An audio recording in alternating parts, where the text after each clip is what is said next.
Sleeping over in the park, and I was attacked at 2 o'clock in the morning by 4 guys. You know, because they got groups that go around and beat up on homeless people.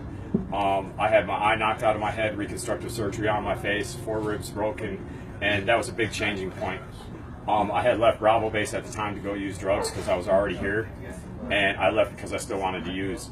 Well, after this happened, I came back, and a female friend of mine died over there last year, and that was a big changing point too. And would you sleep on like the bench or what? I was sleeping under the bench when I got attacked.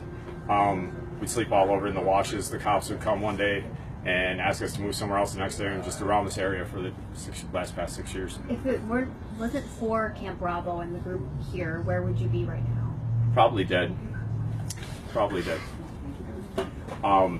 The founder of this organization, he cared enough about me to keep me on restriction, so I wouldn't do drugs. I was always on base restriction, and I was like, well, I get off base restriction next week.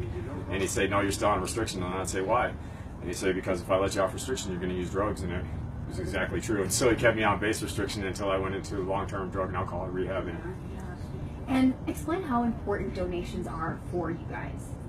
That's how we survive off donations. We don't accept cash.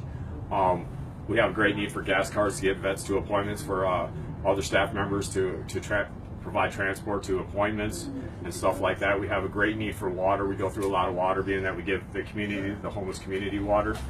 Explain that part again about the gas cards. And you help take vets to appointments with the VA, with La Frontera, with Primavera, for their medical appointments. Some of them, we had a vet here that had dialysis, and we had to take him 3 times a week, and we didn't have the, we don't have the funds to do that because we don't accept cash, but we were always in desperate need of gas cards. And because they help. Yes, or bus passes, Great. Okay, I mean that part is good. And then if we can step outside. Sure.